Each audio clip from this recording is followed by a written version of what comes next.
Hello जी, अस्सलाम वालेकुम। Welcome back to my channel. Another day another vlog in my life. कैसे हैं आप सब लोग? उम्मीद करते हो कि आप सब लोग ठीक ठाक होंगे, मज़े में होंगे। हम भी बिल्कुल ठीक ठाक हैं। और आप देख सकते हैं कि हमारे पास है जी स्नो स्टॉर्म। और इसी स्नो स्टॉर्म के बारे में आपको बताई थी। अर्ली मॉर्निंग का टाइम है। मैंने डोर खोला और मैं हैरान रह गई, क्योंकि हमारे पास था कि स्नो आ रही है और one of the biggest storm होगा इस सीज़न का। तो मैंने सोचा कि शायद इतना नहीं होगा, क्योंकि कभी कभी फोरकास्ट होती है, लेकिन जब हम उस टाइम पे पहुंचते हैं तो वो वैसा होता नहीं है। तो वो इस होप के साथ हम लोग आराम से सो गए थे कि हम उठेंगे तो कोई नहीं, इतना ज़्यादा काम नहीं होगा। लेकिन आप देखिए, जब मैं सुबह उठी तो मैंने आपको दिखाया, और अभी ये जब दजाना निकल रहा है तो अब और ज़्यादा स्नो पड़ चुकी है। देखिए दजाना के पैर पूरे के पूरे स्नो में चले गए हैं। और जैसे जैसे अभी ये मेरी बिल्कुल मेरे घर की वॉल है, जिसकी वजह से यहाँ पे स्नो कम है। जैसे ही आप उधर जाते थे हमारे ड्राइववे की तरफ, तो इतनी ज़्यादा स्नो। और आज भी उन्होंने बोला था कि पूरा दिन स्नो रहेगी, लाइक 2 डेज स्ट्रेट। इतना बड़ा हमारे पास था जी जो स्टॉर्म आया हुआ था। और इसकी जो फोरकास्ट थी वो ये बोल रहे थे कि हमारे पास 15 to 20 सेंटीमीटर्स ऑफ स्नो पड़ेगी। और साथ में इतनी ज़्यादा विंडी भी है। और विंड चिल के साथ तो ये और भी ज़्यादा हवा, जो हवा है ना वो उड़ती है लेके स्नो को। तो उस हिसाब से बहुत ज़्यादा काम ख़राब होता है। तो ये देख लें जी स्नो का हाल। आप लोगों को बड़ी अच्छी लगती है, तो मैंने कहा आज आपको दिखाती हूँ। तो अब हो चुका है जी दोपहर का टाइम, और इस वक्त हो चुकी थी स्नो की जो वार्निंग थी हमारे पास। जो वेदर का नेटवर्क है, वेदर नेटवर्क के ऊपर हमारे पास वार्निंग आ रही थी कि आपके पास स्नो स्टॉर्म है, तो आप केयरफुल हो जाएं। बाहर जाना है तो ज़्यादा एहतियात करें, नहीं जाना तो जो लाइक वो आपको सारी इन्फॉर्मेशन देते हैं। अब जाके उस स्नो स्टॉर्म की जो ख़त्म हो गई थी नोटिफिकेशन, तो मैंने सोचा मैं बाहर जाती हूँ, थोड़ी स्नो क्लीन करती हूँ। मैं नॉर्मली क्या करती हूँ, आपको मैंने बताया था कि मैं या जाना ही स्नो को क्लीन करते हैं। आप देखिए स्नो कितनी डीप है, कितनी डीप है।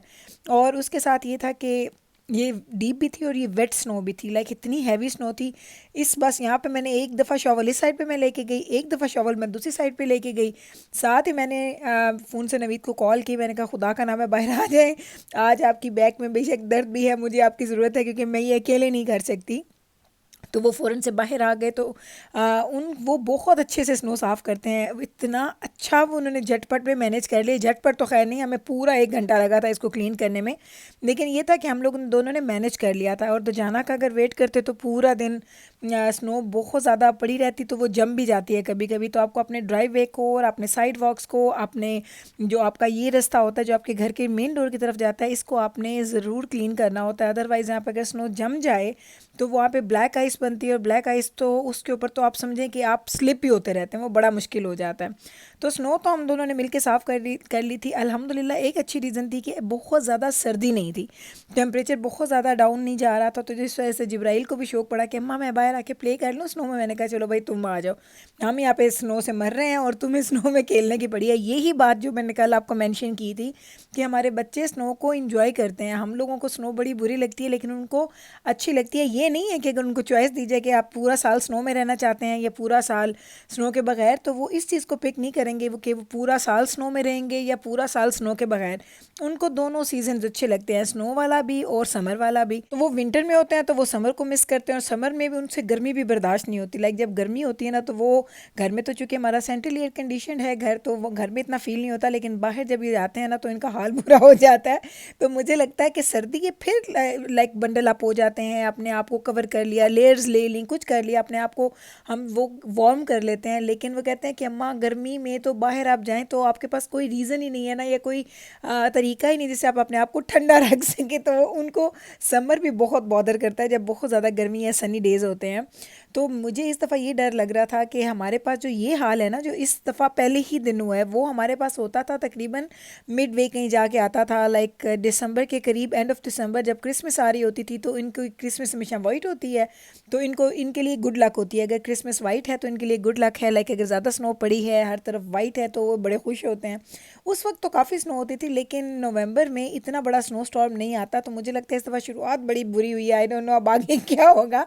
लेकिन ये जब मैंने कल टेम्परेचर देखा, मैंने वेदर न्यूज़ सुनी, तो वो बोल रहे थे कि वन ऑफ द हार्डेस्ट जो आएगा ना स्टॉर्म, ये उनमें से एक था। और आप देखें एक दिन में ज़रा आप देखें कितनी ज़्यादा साइड्स पे स्नो बन चुकी है, इकट्ठी हो चुकी है। और यहाँ पे ये होता है ना कि जब आप स्नो अपने ड्राइववे से क्लीन करते हैं, आपने उसको कहीं तो रखना है, तो आप अपने ड्राइववे के साइड्स पे उसको इकट्ठे करते हैं। तो उससे क्या होता है कि वहाँ पे बहुत बड़े बड़े पहाड़ बन जाते हैं स्नो के। और फिर तब जब वेदर चेंज होता है ना, तो इस पहाड़ को जाने जाने में बड़ा टाइम लग जाता है। तो आपने देखा कि जिब्राइल तो ऐसे इंजॉय कर रही थी, लेट लेट के खेल रही थी। मैंने कहा मेरा बच्चा काश मैं भी इस वक्त स्नो पैंट पहन के आऊँ और मैं भी यहाँ पे आके लेट जाऊँ। तो कहती है अम्मा जी आप बाय कर ले स्नो पैंट और आप भी स्नो में प्ले करें। तो बच्चों को अच्छा लगता है, बच्चों को फ़न लगता है, लेकिन हमें फ़न नहीं लगता, हमें तो लगता है क्योंकि रिस्पॉन्सिबिलिटी है। तो अभी आप सोच रहे होंगे कि इतने स्नोई वेदर में, इतने स्टॉर्मी डे में हम लोग कहाँ निकले हैं। तो हम लोग जनाब निकल आए हैं आज की स्नो साफ़ करने के बाद हम दोनों की कमरें दुख गई थी। हम दोनों ने कहा कि ये तो बड़ा हाल बुरा हो गया है। हर दफ़ा पता है क्या होता है, विंटर में हम लोग जब स्नो थ्रोअर ढूंढते हैं तो कभी मिलता है कभी मिलता नहीं है। तो जब हम लोगों को मिलता है तो हम ख़रीदते नहीं, अब तो स्नो चली गई है, अब क्या करें, अभी इसको लेके गराज में ऐसे रख लें। और इस दफ़ा अभी हम लोग सोच ही रहे थे कि विंटर के आने से पहले हम ख़रीद लेंगे स्नो थ्रोअर, लेकिन इस वक्त स्नो जल्दी आ गई है। तो अभी हम लोग निकले हैं घर से बाहर। रोड कंडीशन भी इतनी ख़राब थी, हम इतना स्लो चल रहे थे, गाड़ियाँ हम लोग देख रहे थे हमारे आगे आगे जो गाड़ियाँ थी वो स्लिप हो रही थी, कोई इधर जा रही है कोई उधर जा रही है, काफ़ी ज़्यादा बुरी कंडीशन थी। लेकिन नवीद काफ़ी अच्छे ड्राइवर हैं और गाड़ी भी चूँकि न्यूअर है, उसके टायर्स भी अच्छे हैं तो उनके ग्रिप अच्छा पड़ता है स्नो के ऊपर। नॉर्मली ऐसा होता है कि जब स्नो, अगर आपके टायर्स बहुत ज़्यादा चल चुके हो तो जब वो स्नो पे चलते हैं तो ऐसा लगता है जैसे आप आइस के ऊपर स्केटिंग कर रहे हैं, बहुत बुरा हाल होता है। लाइक मैंने एक ज़िंदगी में एक दो दफ़ा ऐसा एक्सपीरियंस किया है कि मैं जिस गाड़ी में थी वो गाड़ी पूरी की पूरी घूम जाती थी। वो इतना स्केरी हो जाता है कि मैं आपको बता नहीं सकती, बहुत डर आता है। लाइक अल्लाह ताला उस तरह के किसी भी इंसिडेंट या एक्सीडेंट से लोगों को बचाए, क्योंकि ये इतना डेंजरस हो जाता है कि आप लोग ना वाकई आपका कंट्रोल गाड़ी पे ना ख़त्म हो जाता है। लेकिन वही वाली बात कि नवीद ने बोला कि नहीं निकलते हैं, जाते हैं एक दो स्टोर्स में जाके देखते हैं, अगर हमें स्नो थ्रोअर मिल जाता है तो हम लोग ख़रीद लेते हैं। तो वही बात, पहले हम गए थे होम डिपो, वहाँ पे आई डोंट नो, मैंने वहाँ पे वीडियो नहीं बनाई। होम डिपो गए हैं, वहाँ पे जो पड़े हुए थे या बहुत बड़े पड़े थे या बहुत छोटे पड़े थे, जो हमें हमारे लिए चाहिए वो पड़ा नहीं था। हमें किसी ने बताया था कि कॉस्को पे भी अच्छे आए हुए हैं, क्योंकि लास्ट टाइम मेरी फ्रेंड गई थी तो उसने मुझे बताया था कि कॉस्को पे उसने देखे हैं। तो अभी हम आ गए हैं जी कॉस्को। कॉस्को में देखे इतने कम लोग थे आज, इतना खाली खाली कॉस्को मुझे नज़र आया, क्योंकि इतनी रोड कंडीशन ख़राब है। वो हम जैसे ही कोई होंगे जो बड़े बहादुर जो स्नो के इतने गंदे डे में बाहर निकले हुए हैं। हम लोगों ने, पता है मुझे नवीद कहते हैं, वो कहते हैं हम लोग अल्लाह माफ़ करे हमें कुछ हो रहा हो ना, तो अगर ये गुल की आ जाएगी ना कॉफ़ी का टाइम, तो ये कॉफ़ी कभी मिस नहीं करेगी, पहले मुझे ये कॉफ़ी पीने दो, उसके बाद खुदा ना खास्ता जो होना है हो जाए। तो वही वाली बात कि मैंने कॉफ़ी भी पीनी थी, मैं कॉफ़ी पीने के लिए निकली थी वहाँ से। फिर बिल्कुल ये ट्रायंगल बनता है हमारे घर से कॉफ़ी से फिर कॉस्को एंड होम डिपो, ये बिल्कुल एक ट्रायंगल में आता है। लेकिन हम आ चुके हैं और ये देखें यहाँ आते ही सामने एक हमें नज़र आ गया है स्नो थ्रोअर। और इसकी मैंने नवीद को बोला ये खुला क्यों पड़ा हुआ है, क्योंकि यहाँ पे खुली चीज़ें होती नहीं, खुली चीज़ का मतलब है कि वो डिस्प्ले मॉडल है, वो बेचेंगे नहीं। तो वही बात हुई कि हम लोग गए, हम लोगों ने सबसे पूछा, उन्होंने बोला कि ये डिस्प्ले मॉडल है, इतने ज़्यादा आए थे और सारे के सारे 2 दिन में बिक गए हैं और अभी न्यू शिपमेंट का उनको कुछ पता ही नहीं है। तो बस वही वाली बात कि अब फिर हम घूम रहे थे, देख रहे थे क्या देखें क्या नहीं।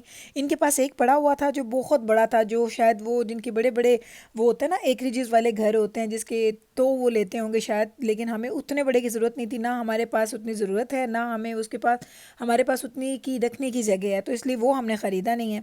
अभी यहाँ पे लोज़ भी है, लोज़ में भी जाते हैं, चक्कर लगाते हैं, देख लेते हैं शायद मिल जाए। लेकिन अभी चूँकि मैं वॉइस ओवर अभी लेट कर रही थी तो मैं आपको बता दूँ कि नहीं मिला हमें। हम लोगों ने 2-3 स्टोर्स में जाके देखा, नहीं मिला। हर जगह पे यही था कि अभी हमारे पास जो है इन्वेंटरी ख़त्म हो चुकी है, जब आएगी तो फिर आप चेक कीजिएगा। तो आई हैव नो आइडिया, आज ही स्नो स्टॉर्म आया, हमारी कमर टूट गई साफ़ करते करते। हम इतना बाहर भी निकले, इतने हमने रिस्क भी लिया कि इधर जाएं, लेकिन बिल्कुल वो कहते हैं नाकामी हुई। तो बस अब अल्लाह से दुआ है कि अल्लाह करे जब तक कोई हमें मिल जाता है स्नो थ्रोअर, तो उतनी देर तक अल्लाह करे कि कोई बहुत बड़ा स्टॉर्म ना आए कि फिर इतनी ज़्यादा स्नो हमें साफ़ करनी पड़े। सड़कों पे भी आपने देखा बड़े बड़े ट्रक्स जा रहे हैं जो स्नो साफ़ भी कर रहे हैं और साथ में सॉल्ट एंड सैंड भी डाल रहे हैं ताकि गाड़ियाँ स्लिप ना हो। तो बस अभी हम जा रहे हैं घर, और घर जाके मैंने खाना वगैरह बनाना है। आज जितना मज़े का मौसम हो रहा था ना, देखें एक चीज़ है, हर चीज़ में ना आपको पॉजिटिव चीज़ भी देखनी चाहिए।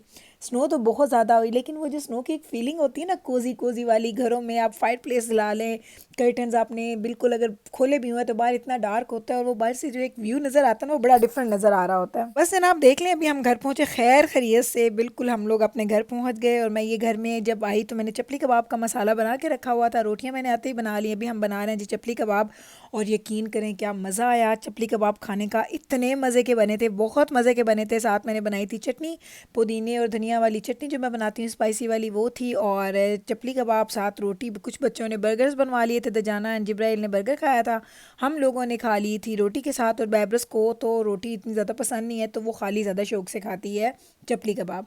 तो बस अभी हम लोग खाएंगे खाना और उसके बाद जाएंगे जल्दी से ऊपर और कोई टीवी की एक सीरीज़ वगैरह देखेंगे, कोई एक आधा एपिसोड देखेंगे, फिर हम सो जाएंगे।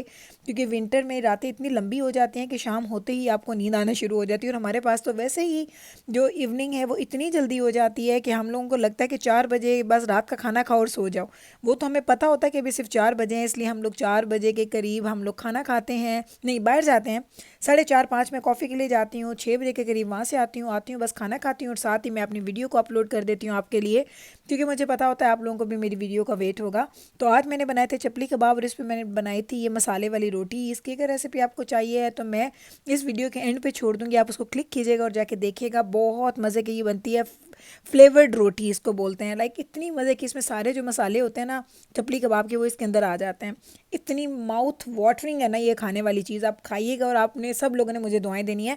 लेकिन चपली कबाब के साथ आपको ये रोटी भी ऐसे ही खानी है। रोटी ले लें, नान ले लें, जो भी आपके पास अवेलेबल है, आप उसको ऐसे ही फ्लेवर्ड रोटी बनाएं और उसको साथ में इंजॉय करें, आपको बड़ा मज़ा आएगा। और पता है इसके साथ मेरे बचपन की भी बड़ी यादें जुड़ी हैं। जब हमारी नई नई शादी हुई थी ना, तो मुझे नवीद बोलते थे कि उस वक्त मेरे पास वुड का डाइनिंग टेबल था, तो मैं क्या करती थी कि मैं तवे पे टिक्कियाँ बनाती थी, ऐसे ही चपली कबाब मैं बनाती थी, और फिर मैं तवे के ऊपर ही उसको सर्व करती थी। तो वो गरम गरम होता था, साथ फ्लेवर्ड रोटी, और उसको फिर जब आप खाते थे ना, तो वो जो उसका ऑयल वगैरह, जो उसके जूसेस वगैरह उसने रिलीज़ किए होते ना, वो भी सारे तवे के ऊपर होते थे, तो बड़ा ही मज़े का लगता था।